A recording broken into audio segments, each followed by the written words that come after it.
Supriya Chechi podcast, and we're back with another episode. I have Supriya Chechi, and we're going to continue discussing the ninth chapter. It's Yes. over its many parts, and then we're just continuing that. We're on the 31st verse. Yeah. Yeah, take it from here, Supriya. Okay. Thank you, Siddharth Kanan. Hare Krishna, Jai Srila Prabhupada. Happy to be back. So, this verse, the 31st verse, is a kind of continuation of the previous verse because the previous verse told us categorically that if someone accidentally falls down or does something terrible, sadhureva samantavyam, he is still to be considered saintly. He is not spiritually dead. He picks himself up, provided he is remorseful and sorry for what he's done, and just comes back on track and continues to come to me. So, having said that, this new verse is kind of explaining why that's the case. Because here it goes, okay, let's chant the 31st verse first. Yeah. Shipram Shipram Bhavati bhavati Dharmatma dharmatma Saswat Sarvajagatim Gachati. na na gacchati. I can't see in this light. Okay, na gacchati. Kaunteya pratijanahi. Yeah. Kaunteya Jana pratijanihi. Na me bhakta pranashyati. Okay, na me bhakta pranashyati.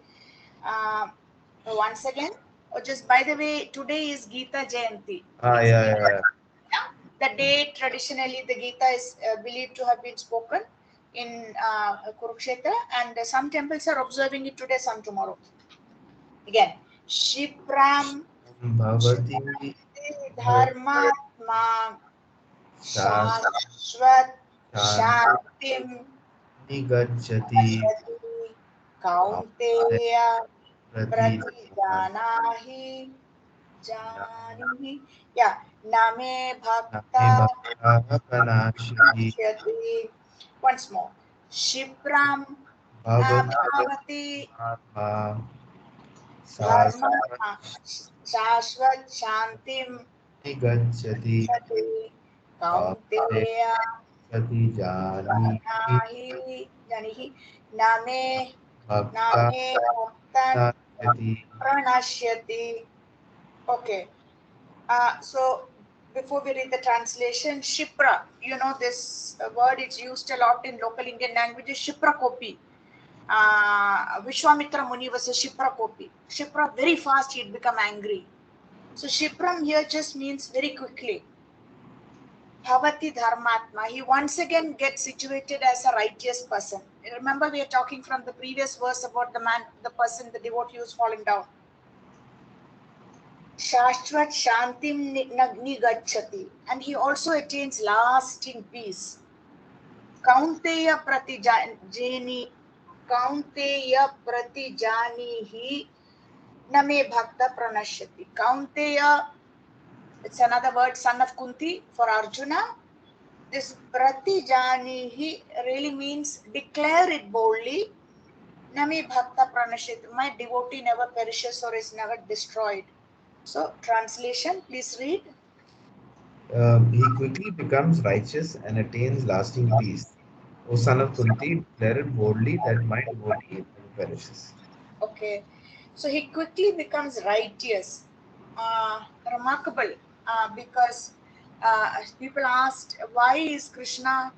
This is discussed when this verse is discussed, that why, how is Krishna willing to take such a liberal view, and surely he's disappointed that he's been guiding this jiva back, and then this something terrible he's gone and done. So this pointed out that for conditioned souls like you and me, if one person cheats us or tricks us or lets us down, it spoils our whole mood. At least for a few days, we are very disturbed and we write to different people and we are not willing to trust anyone any longer. And once bitten, twice Especially, shy. Yeah, especially even more like sometimes because when you're practicing bhakti, you have all the you read all the verses about how you have to control the mind and the body. And so when yeah, you're not able to do it, you get even more frustrated. So you're already frustrated about yeah, yeah. the thing affecting you, and then you're also frustrated that you're not able to control the mind and the body. So it's You like, mean, yeah, we are angry with ourselves. Is that yeah, what you mean? Yeah. yeah. So Yeah, sure. Yeah, that we're not able to control our mental reaction or responses. that's And also, always, that's my case. Like in the last 1 year, anytime I've gotten angry with like somebody, or I also like I didn't wasn't able to control my mind. I wasn't able to control my body. I wasn't able to control, like, I was reading this verse today, and still I wasn't able to, like, do it. I was like, uh-huh. okay, hopefully soon. Like, I'll keep, if I do it, I'll always think, oh, there's so much more I can learn, and I haven't got anywhere close. But because up till then, no, I'll be, okay, I understand this and that. Yes. And actually, again, it hits you, that it's like, oh, I actually don't know this much. There's still a lot more to learn, and there's a lot more to do, and so yeah. So, what's the solution? You mean you take a humble position that we know Yeah. it theoretically, but we can't practice it yet. Yeah. Yeah, that's the solution we take. We realize. Yeah. And also like what I do is, like, if I get into a situation where like if I get angry or with somebody, um and like my first reaction is like, okay, my first reaction is a normal conditioned response of mine, last since I was like born till now and all. It's like, Yeah. oh, I get angry, who does this Sure. person is. But then just after a few seconds, I'll be like, oh no, but I'm also, I've been reading this, I've been practicing this. I'm not supposed to get angry, and this, that, I control it, and whatever. And so then I get into that state, try to control, and then I try to understand from that person's perspective, your perspective. See, take yourself out of that small picture, look at yourself in a bigger picture, and it doesn't make any sense to be angry and all that. Krishna is in this person just as much than me, like, so I don't need to get angry at the person or whatever. And then the next time when something similar happens, I'll it won't happen again. The same kind of issue won't happen again, but it can be a different issue that happens again that I might be angry. That's what happens. Mm, you still get, but see what you're describing. Actually, the one lasting solution to overcome anger is to develop the mood and qualities of a Brahmin. To develop Brahman, what you just did, you try to analyze, you try to take yourself out of it, you try to think your way through the whole episode and why did it happen. This ability to think and to analyze and to show detachment from the episode, this is very much somebody aspiring to look at it Brahmanically. So, the greatest gift actually that this movement gives is no matter what lower karmic nature we are born with, we may be born Brahmin, Nair, Shudra, anything, that's not important. We have all each a psychophysical nature we've been born with. We've either genetically taken after one particular parent or not, or been brought up in a particular way, and that's messed us up or not messed us up or made us too proud. Or so that karmic nature is one thing. But simply by reading all these stories from the Bhagavatam and by reading all this about the three gunas and what are the qualities of a Brahmin, basically he's interested in teaching, thinking, analyzing, disseminating knowledge that helps others. And he remains not too attached to money and detached generally from the world internally. Externally, he can't avoid getting entangled. So this is really the only solution. The more Brahmanical qualities we develop, the less we are prone to be provoked, and it's really work in progress. But we More, have to struggle. Yeah, go on. so the more, like, we are in the mode of goodness, or we do activities that are more in the mode of goodness, um, Yes. and those activities are like, will get you to that place, that Brahminical state that Yeah, you were yeah. just talking about. But also, Sure. it's also said, that Krishna also says that you also try to transcend that state as well. See, to go Yeah, beyond we are that. supposed to transcend. Yeah, of course, we are supposed to transcend. But I've seen many devotees at I'm talking Mayapur, mostly men, few women, around middle age, they develop some health issue. Okay, and invariably they head for Vrindavan and get hold of there is a particular Ayurved or there's an Ayurved even in Mayapur. And the treatment that they embark upon is so austere that you wonder, it's often baffled me. Something like drinking 16 glasses of water. That one of them even told me jokingly, basically, I put a chair near the washroom and sit there. Because if you're going to be drinking 16 glasses of water all the time, you will be in the toilet. passing water. So that's part of some, not only detox, and then they come back having shed a lot of weight, having become younger. There's Ekanath. There was a particular Loknath Swami disciple, Western, who would play the saxophone, and he now became a sannyasi, young guy, young. So I remember even him, that through all his service and preaching, his health was so broken and run down, and that he went through this austere treatment for 3-4 months, and he got back a lot of his health. So I used to be puzzled, how do they put up with the austerity? Then someone pointed out that there comes a stage like borderline Brahmanical, stepping into borderline Sattva Guna, mixed, maybe still mixed with Rajas and Tamas, but more dominant, where the austerities attract you. They show you that you can get on top of your own sense impulses. You know, it's actually someone who threw a lot of light and insight in a very small way. I am seeing that happen now with my this Ayurveda treatment that's going on. He's insisting I have to drink 10 glasses of water. He's insisting I should finish my dinner by 7 o'clock and eat my medicines 15 minutes before, so that it still gives me 2 hours to do whatever I like before I get into a reclining position on my bed. He's adamant I have to do this, the doctor. And he says half the trick in keeping healthy is giving your stomach food suitable and what you like, or which is at a particular fixed time. Then you and the body and the stomach are in harmony. Stomach knows, it gets ready, you put in the food, and then you give it another 2 hours to do its work before you get into reclining position. So initially I used to kind of curse and abuse and say, God, why did I get into this Ayurveda? And now it's into my third month. And there's a lot of improvement. But slowly something is really attracting me, that it is bringing so much discipline into my general eating habits. Snack a little in the evening, eat some Lay's chips, and then find some puffed lotus to go with it, and a few cashews. Now it's all out. Something is really attracting me, that I'm getting on top of this miserable body. Yeah, what also adding to your point, actually, generally, like all the good things that people are supposed to do are generally very difficult to perform. Like Very difficult honestly, to perform. so it's like, if like in the sense, like you can tell somebody that that if you're a kid like growing up, you can tell the kid that if you study well, then you'll get very good marks in your exams or whatever. So, Yeah. and the kid will be like, no, I want to go play with my friends, or if I want to do this, I want to do that. Yeah. Now, the kid at that time, if he was given some kind of spiritual advice in that moment and told like, look, try to like look at yourself from an outer perspective and see if sure, it's a lot of fun to go and play with your friends and to have fun, go watch movies and do all these things. But imagine if you studied now, if you kept studying like this every day. It's very difficult, it's boring, it's not interesting, it's uncomfortable, you're using a lot of your brain power, all these things. But if you do that now, when you at this age, at like, let's say 24, 25, you get an like really good job and you will get paid a lot of money and your life will be set. You don't have to worry about anything now.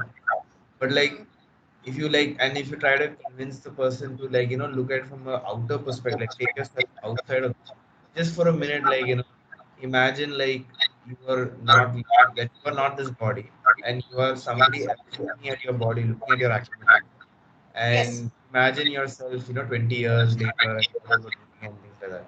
So if you're in that situation, like you wouldn't you wouldn't want to be in a place where you don't have a job, you don't have any money and all that, so you obviously want money. So, but again, like even if you when you're growing up in a condition like people, like as a kid, like you think, I don't want to hear that. I just want to play. I just want to go and play football or cricket Brilliant. and do that. Watch movies. So everybody knows what is good for them, but they won't do it because yes, most people are very conditioned. Like if I ask one of my family members, like my grandmother or whoever it is, like or whoever, like don't watch too much TV, don't watch these TV shows and all that stuff. It's not good. She'll be like, no, why you asking that? I mean, why I mean, Yeah, but yeah. but they will, like, I mean, people will still pray to God, but it doesn't make any difference either way. They Because still there's kind of, no yeah. because there's no real knowledge of all this. No, praying to God is one thing, but there's no knowledge of how to work with this material body and material nature, and what, how to implement all this. Is that what you're saying, that they still pray Yeah. to God? So I like my thing is like, if you try to look at it from a bigger perspective, like if you just try to zoom out, like, once in a Yeah, while, yeah, and then try to see that, that you're not so important, like, the activities that you do, like even like going and playing with friends, doing this and all that. If you may think that it's important, it's not actually that important. If like in that moment, if you did something like, if you sat down and tried to spend some time about, meditate or do something that, that stimulates your mind, you realize yeah, that, that same amount of time, like you developed like a more calm, peaceful mind at the end of the right, day, right. rather than if you had done this activity and then come back, and then by the time you come back, you'll be so tired and you can't do anything else now. And you'll have terrible dreams and whatever. So yeah, that's what.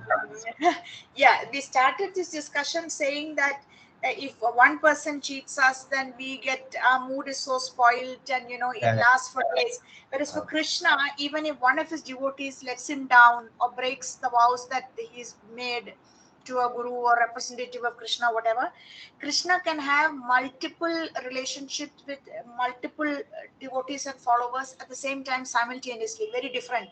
It's not as if Krishna gets very upset and therefore ruins his what he's doing, his interplay with the gopis or anything. It's not like that at all. Therefore, Krishna can make this, it's can make this strong promise that, Arjuna, go and declare it boldly, literally like the king's men would go into a public square in the city, the town square, and beat drums to get all the local people to come and listen carefully and read out an edict like this in the olden days, that that the king says that, from there tomorrow or whatever, free rice will be distributed and so on. So Krishna is able to give this because he is not going to be affected by the what that struggling devotee has done, however abominable and horrible he may be. He can give that person another chance, and it's not considered a fatality. It is considered only a slipping. It's like an accidental fall down. It's not fatal. You slip and fall, it doesn't mean you die. So like that, spiritually you may slip and fall and hurt some part of your spiritual life, and some people may lose the trust they have in you. You pick yourself up and put yourself back on the track. And what is being said here by Prabhupada and by Krishna is that we others have to overlook whatever they have done and still see them as saintly. So it's not a fatal situation, it's an accidental, incidental, temporary fall down. That's how it should be taken, provided the person is remorseful and repentant for what he's done. So let's read the purport, please. Yeah, so this should not be misunderstood. In the seventh chapter, the Lord says that one who is engaged in mischievous activities cannot become a devotee of the Lord. One who is not a devotee of the Lord has no good qualifications whatsoever. The question remains then, how can a person engaged in abominable activities, either by accident or by intention, be a pure devotee? This question may justly be raised. The miscreants, as stated in the seventh chapter, who never come to the devotional service of God, have no good qualifications, as stated in the Shiva Bhagavad.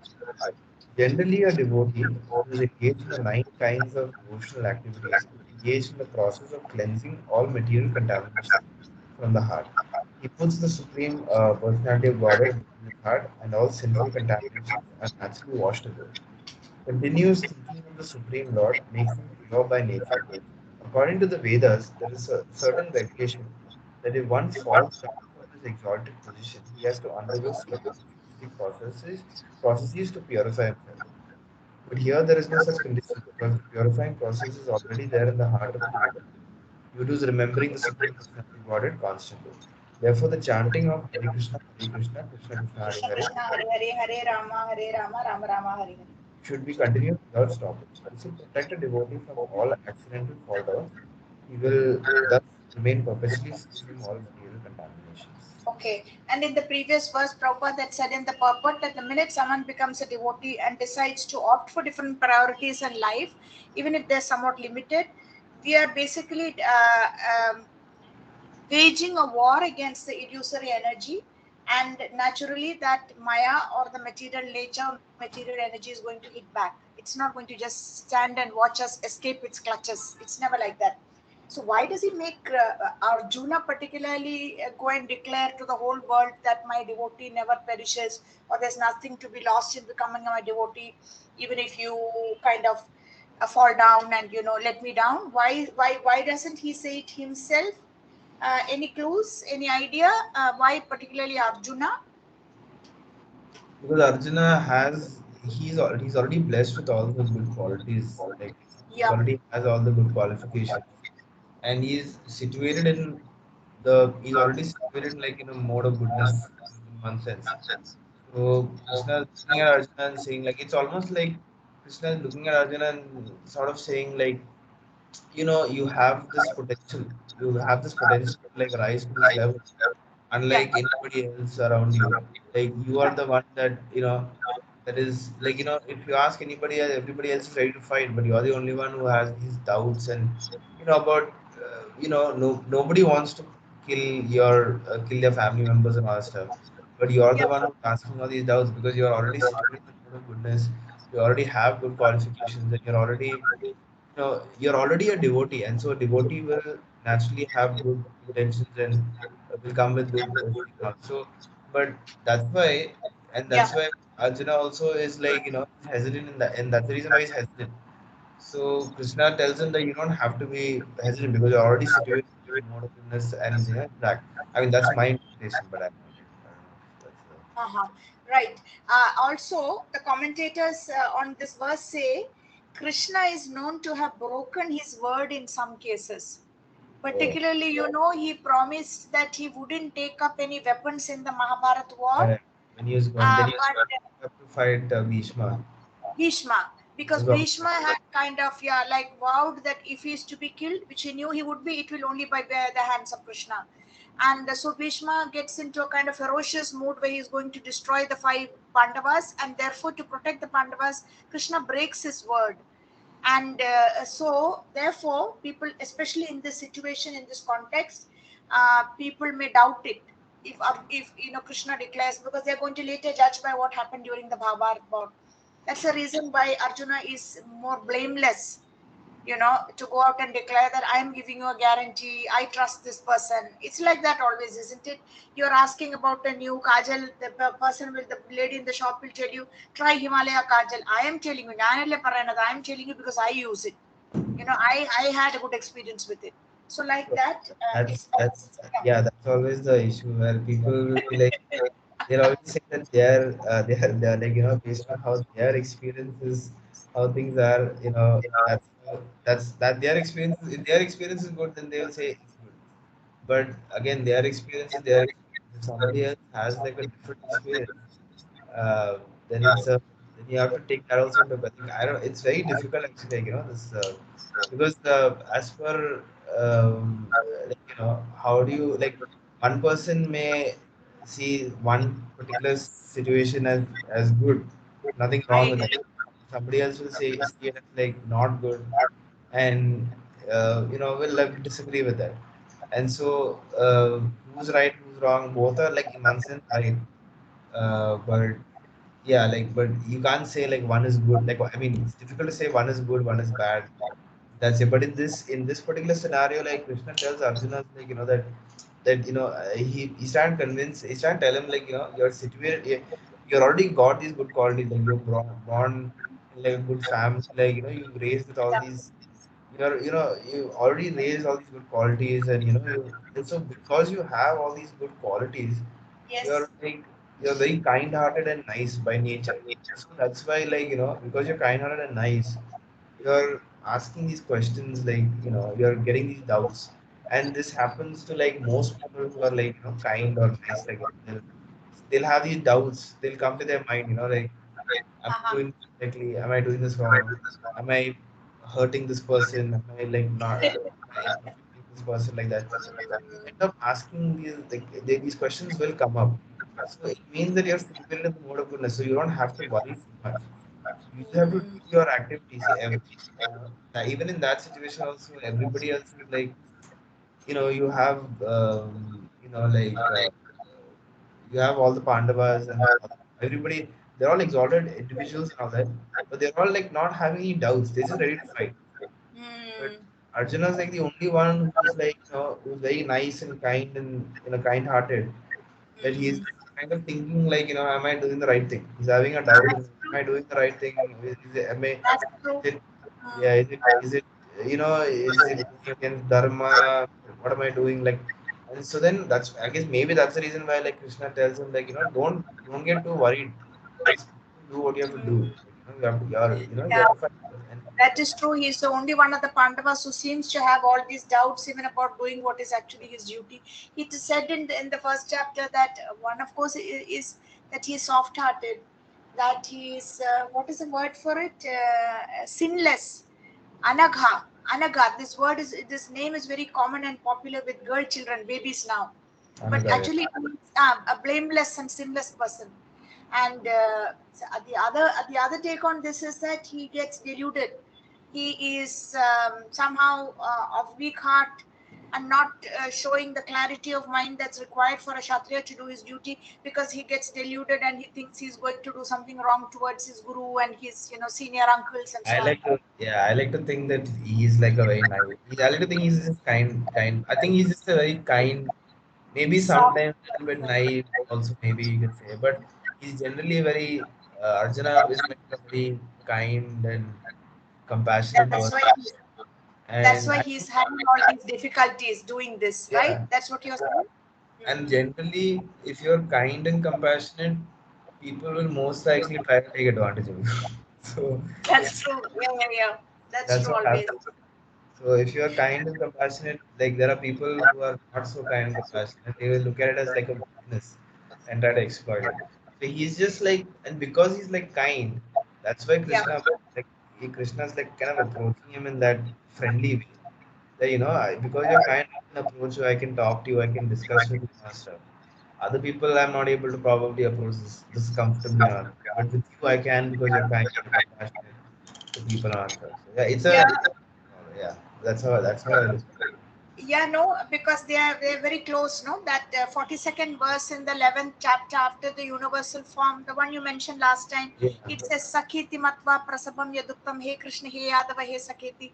That is, we were like, we slept on the same bed, we ate from the yeah. same plate, we were I like I joked playmate. with you on yeah. I Yeah. joked with you at all, yeah.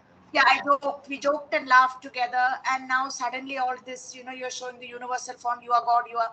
So that's really true. You're absolutely correct that he feels so close to Krishna that he can actually trust and open up and look a fool and become vulnerable and ask all this. Now, what you said earlier about different people, have a different way of approaching a situation, and their response can be misleading. Like you said, somebody will say, "I am telling you, you believe me because it worked for me."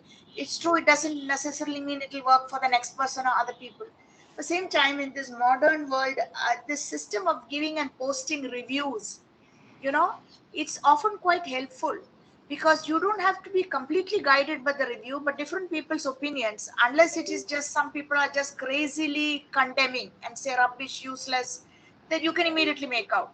But otherwise, I think they point out, they share their on, say you're trying to book a place in a hotel, or trying to buy a product. I think it's very useful, this modern system of posting reviews. It increases awareness and alertness before you form your own opinion. Of course, ideally, if you even know the character of the person who's writing the review, you will know the limitations of the review. That this person is not all that exposed or sharp.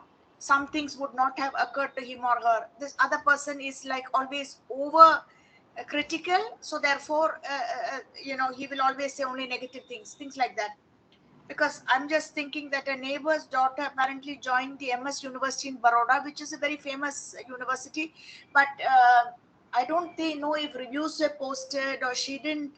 In the West, you have a college day. That is really when the whole town, it is thrown open to the public. Someone who's planning to go to that college or university the next year goes and just checks out the whole place. You check out the quality of the hostel. You check out not just things like the cost and the fees and the food and the accommodation, and that this girl, young girl, only child, went to MS University Baroda. She's having a very tough time. Not just the food is bad, the accommodation is bad. Her mother was telling my mom that it is from the time of Sardar Patel. And apparently the toilets are still the Indian closet type, whereas everyone apparently, all hostels have moved to Western. I don't know if this is true, but so everything is very difficult for her. And therefore, I think these reviews of, here, of course, people, if Arjuna puts out his opinion about how Krishna is promising that his devotee never perishes, I don't think in that time and age anybody would question Arjuna's declaration. Therefore, Krishna is like very strongly saying, declare it boldly that my devotee never perishes. I never let go of that devotee. I never forget what he's done for me, even if there is a temporary abominable fall down. And there are scores of examples in ISKCON, outside ISKCON, of people who go off the path, and then somehow Krishna jogs a memory, and the taste they have or the love they have for the Lord brings them back. And the extent of the fall down depends on the lack of love or the existence of love for the Lord. If the love for the Lord is still mostly intact, you won't stray so far. It's like, teenage rebellion. People are rebelling, there is peer pressure, but you don't want to do something too terrible because you are very strongly attached to one parent or both parents. You know it would finally get to the ears. So you have to do your stuff, you have to experiment, you have to smoke, you have to do whatever else you have to. But if that some bond or love or affection is there, they will finally veer back on track. I think this is a very simple but and material mundane example, but it happens all the time. We've seen people kind of painting the town red. I don't want to mention names. Someone here, he got married recently. And we used to tell him this is a lost, gone case. The way he's blowing up money. His father just died, leaving thousands, and he's going to run through all of it. Look at him rushing around in one of these cars, with the window on top. Look at the kind of friends he keeps. They are children of the Bima jewelers and children of all big shots. This is a doomed case. But all the time that guy basically had very strong bonds of affection with the mother. And the mother, you would say, after my husband died, this boy and me, he's not got a job, he's trying. Now eventually he went to the Gulf, suffered for about 6-7 months and found a job. But this guy, I look out of the window in the moonlight and see the car is not there, which means he's not come back. It's 1 o'clock at night, I can't sleep, but I dare not ask him anything, because supposing he just leaves, he just, there were all kinds of horrible situations. My ATM card is in his hand because I don't know how to withdraw money, my late husband gave it to him. And supposing he just, I can't ask him for it. But all through, the lady, I think, continued to have some strong tie of love or affection for the boy, and the boy sensed it. There were days together when they never talked to each other. Finally, the boy kind of fell flat on his face. His friends got him, ran up huge loans, got cheated, defrauded of money, and we were all kind of speaking to the mother all the time, who is an initiated devotee of, and one of my students, and saying, God knows where this is going. But eventually, he pulled through. He pulled through. He picked himself up, and the mother never mentions everything that happened, in the past. And he recently came back and selected a girl who, lady selected, in the sense, she's not a beauty, she's not, but it is going smoothly between the couple. So some bond of love, like, you go far, but the extent of the fall down depends on the amount of love that is still there for the parent, in this case for the godly parent Krishna, or the absence of love. When you hear of terrible things, it obviously means there was never really any love for the Lord. It is all just pretense. When you hear very senior people who have given 50 years of their life for the movement, big sannyasis, doing terrible things, it clearly means they are what is called Kali Chela. That is a servant of Kali Yuga. Just wearing the dress of a devotee, wearing sannyas robes, never really developing any love for the Lord. Just intellectually pontificating and so on. So that's also there, that the extent of the fall down depends on how much love there is for the Lord or how much love there isn't for the Lord. That's like kind of a crucial point. And the next verse, we can start the verse and then leave it to do justice next class. Yeah, Yeah. because we are 10 more minutes before it's 6 o'clock, and then I have to go to do my dinner. Okay. मां हि पार्थाव्यपाश्रित्य Ye येऽपि स्युः पापयोनयः स्त्रियो वैश्यस्तथा शूद्रास्तेऽपि यान्ति परां गतिम् Ma मां हि पार्थाव्यपाश्रित्य Ye येऽपि स्युः Pa पापयोनयः Striyo स्त्रियो वैश्यास्तथा शूद्रास्तेऽपि यान्ति परां गतिम् Again, मां हि पार्थाव्यपाश्रित्य Yeah. येऽपि स्युः पापयोनयः स्त्रियो वैश्यास्तथा शूद्रास्तेऽपि यान्ति परां गतिम्. Okay, this is another kind of crucial verse, kind of following up from the previous two verses. Also controversial verse because it's often taken out of context and completely misunderstood, and it offends the ladies and particularly those of feminist bent of mind. Please read the translation. Yeah, so it says, O son of Partha, those who take shelter in me, though they may be of low birth, women, Vaishyas, merchants, and Shudras workers, can attain the supreme destination. Okay. So basically, what's happening here and why it is controversial, or why a lot of people even just give up, stop reading the Bhagavad Gita once they hear this verse, because they can't stomach it, is women are being lumped It's along all, with Vaishyas and Shudras as people of lower birth. yeah. Okay. Papa Yonaya can attain the supreme destination. So they completely miss the concluding four words of this verse in the translation, that they can attain the supreme destination. How does it matter what he calls you? He is basically handing out this golden rod that you can attain the supreme destination. And we know from the case of the wives of the Brahmins who responded to the actual hunger of Krishna and Balaram in the forest in Vrindavan, that they may even please the Lord faster than their own Brahmanical husbands. So, how does it matter what name the Lord calls women, or how they are described in the Bhagavad Gita? He is really, really handing out the golden rod and saying that they can attain the supreme destination. So there are other two groups also, the Vaishyas and the Shudras. And in this day and age, where if you mention the word caste, you will have your head bitten off. So And here, just want to add one thing, like when yeah, it comes to when you say Vaishyas and Shudras, yeah, this will also include, I mean, this will also include men and women also, or Vaishyas of and course, exactly. It is not only women. The Vaishyas are will have a lot of men and women, and exactly, and, exactly.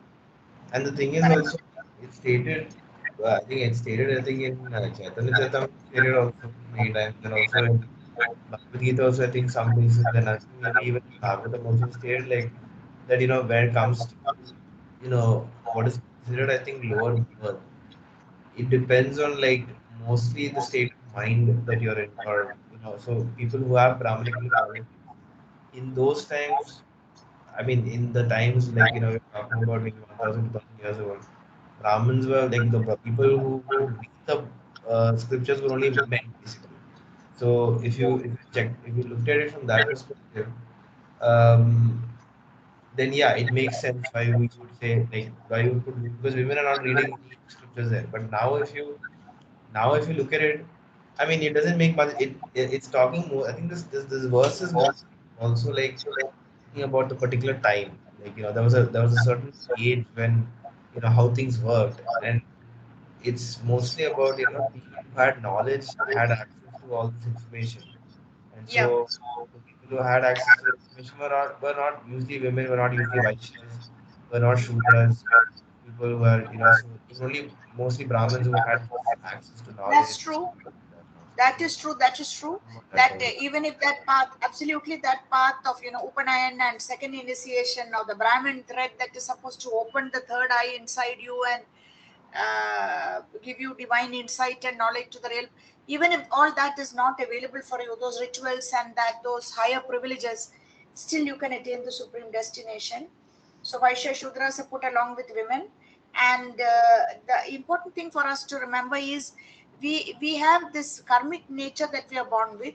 And even if you're born in a Brahmin family, your nature may be that of a Shudra or a Vaishya. You may basically be better at multiplying money than at being interested in studying, reading, disseminating knowledge, or doing pujas. And Shudra will mean that basically you like to follow, you cannot lead, you want someone else to show you the path. There's nothing wrong with that. Those kind of people are often the wheels of any society. For the wheels to keep moving, it's they're just told to move, move, and they move. Mm. So each one has its place. And the basic point is that bhakti is not restricted in any way by any of these class, caste, gender discrimination. You just have to think of the temple of Udupi and I mean, what a phenomenal occurrence there. I don't know how many years ago it happened. Firstly, that deity itself arrived very miraculously in a sandalwood log. Madhvacharya apparently guided a ship that was in trouble, and the ship's captain was so grateful for Madhvacharya, or the light of the Udupi temple. There was a big diamond or something, and that he said, "What do you want?" And Madhvacharya said, "Just give. What do you have?" And he gave sandalwood. And from that sandalwood came out, there was already the same deity that was apparently worshipped by Rukmini at the end of the Dwapara, Rukmini Devi at the end of the Dwapara Yuga. So that's one thing. But apart from that, this very caste conscious Udupi Madhva Brahmin society wouldn't allow the lower castes, the untouchables, to enter the temple. But instead, they had given a particular uh,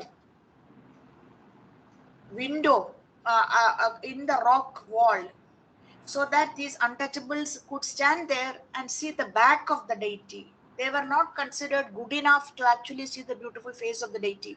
And it is considered that the deity becomes contaminated, or Brahmins doing puja will see the untouchables and become contaminated. But there was one such a great bhakta and ardent devotee called Kanakadas, and Kanakadas composed a lot of poems and sang out to the Lord and expressed his grief that he can't see the beautiful lotus face of the Lord.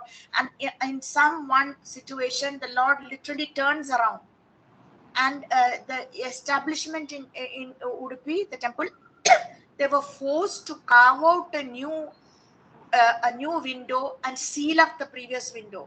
They were forced to open a new window because the Lord completely turned fully around, Mm. and that is called the Kanakana Kindi. You can see it even from the road. It's extraordinary. They didn't dare mess with that decision of the Lord's and try to turn the deity back again.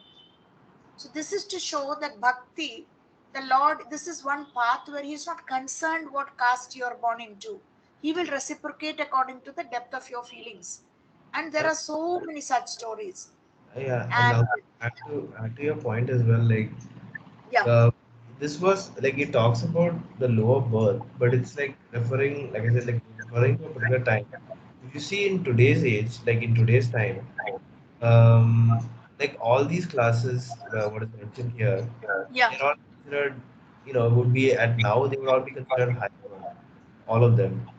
But They would be what? Sorry, they they would would all be be. considered like high birth. Like if you were, if you're born as a, if you're born as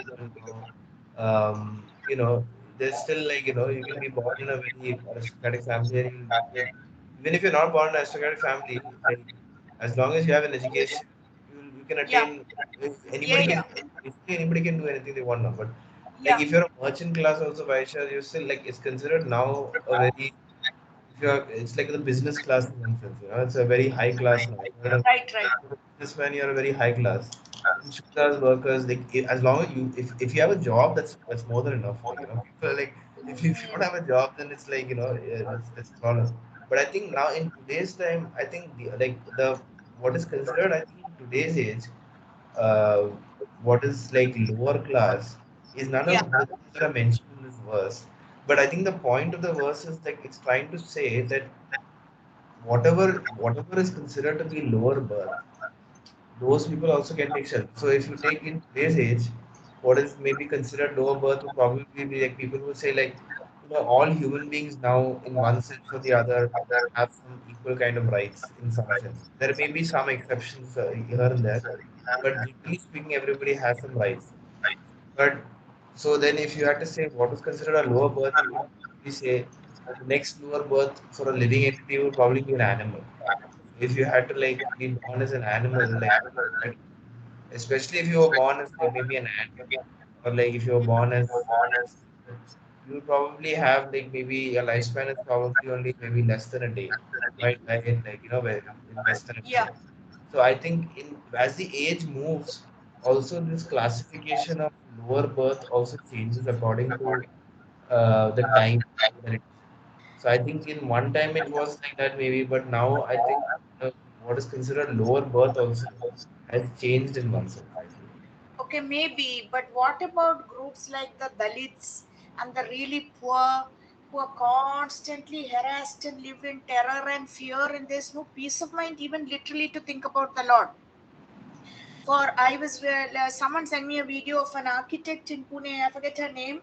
She was just a regular architect. Then somehow it came to her notice that there are whole villages in Maharashtra. I don't know how many she tackled, where the girls don't eat or drink after 6 o'clock in the evening because there is no toilet that is safe for them to go and use after eating or drinking.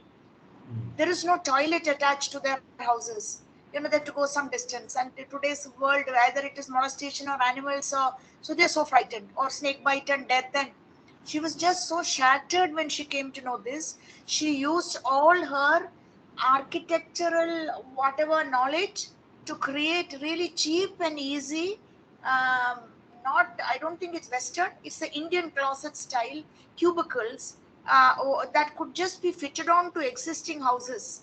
Just one. You can barely stand or sit and do your stuff and get out. No chance for a bath. And very economical, and got someone to sponsor it, and got an easy way to connect with the overall sewage drainage running through that village. And then it became very popular, and we became forward. So when you think of it, that those are also girls and boys like us, Yeah. particularly the girls here.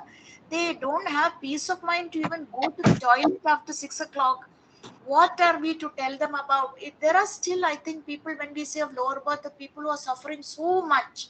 Hmm. The I'm talking of the Dalits, but other point what you said is also true. There's So I think nowadays, like yeah, I think that yeah, point in also is interesting, but I would just say like that is like that is like I think basically that's I guess that's poverty, as in like poverty. that's Yeah, it's basically not lower, it's poverty. I don't think that is like when you're talking about lower birth, like in this But context, I think yeah, what they try to refer to is like a being that is like that if you're born into that as a if you're born as that being, then uh-huh, you're born as like an unfortunate circumstance or something like that. So right. if like in this age, if you're born as like a human being, you're still given a lot of like there's a lot of advantages. Even if you're poor, Yes, there's that's still a true. lot of advantages that you'll still have. But if you're born as like a if you're born as like a rat like if Animal.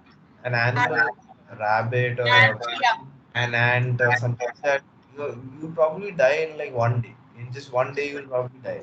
So I think in now, I think in those times, what used to happen was, I think like this verse is talking about an age where women, Vaishyas, and maybe Shudras, these are like groups of yeah, people humans. weren't given access to a lot of information. And That's because they true. don't have access to like a lot of information, like the people who control the knowledge were mostly Brahmins in those times, because they are the ones also who are in one sense like written the Gita, written the verse of the Gita. So they are writing a lot of it is also in favor of the Brahmins as well. But the So thing is that who are written again by men. So ended up, putting this thing. But also the thing is that because because they were able to control the information flow, they can in one sense they'll have a feeling of superiority, whatever it is, and they'll yeah, feel yeah, like this is that they'll start to think of groups as like separated beings. But the reality is that if you give like like the only difference between the only difference between like a person living in a village and like person living in a five-star or let's say yeah. uh, like very comfortable life is just that that person has like more knowledge than this person about stuff. So like Mukesh Ambani will probably have way more knowledge about the material world, how to run the material world, how to And make the money. Yeah. resources also. Yeah, and whereas the poor person doesn't have all the knowledge, but if the poor person, somebody came and told him, "Hey, if you do these things, you make this money." he will very easy, he will go and make money there. He might just go and do it and he'll make a lot of money. So then, so in that sense, they're not actually very different, they're actually very similar.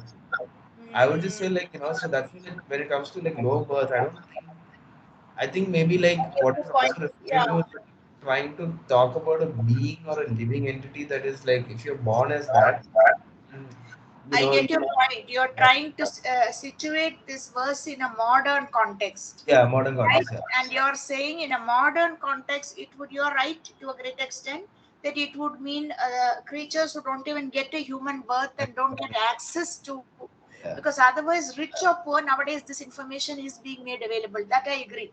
yeah, Technologically, it is being made available. So, really, it would mean someone who doesn't have a human birth and the human faculties to grasp God yeah. consciousness. Because That's like I true. think humans are like, I mean, the biggest exploitation I would say is the exploitation of animals. Because the Animals. animals are getting exploited. They are getting exploited, you know, unfortunately, like, dogs are being killed or elephants or wildlife.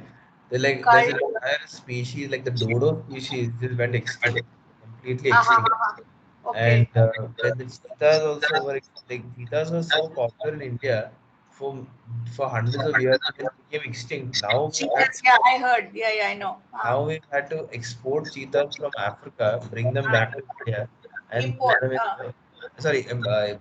import, sorry, not export. Yeah, Yeah, Namibia. Yeah. import from Africa and then bring them to India and then put them in the wild, which is insane because like these animals were so like they were roaming around, but then humans itself came and killed all these animals and committed all these this violence and all this horrible things on us. And now we're also like we still don't care because we're still eating, we're killing chickens, we're killing all these Yeah, animals yeah, on our yeah, yeah. so Still don't care. I would say like I mean that is if you're talking about low birth, I would say being a if you're an animal, you Hmm. should probably have And low being married. birth. I, Okay, Siddharth. So thank you. Now we'll stop yeah, here because it's past 6 o'clock, and we'll catch up on the same verse. We'll restart next class. Okay. yeah, yeah. Yeah. All right. Thank you. As with Hare the Krishna. yeah, Thank you. Bye bye.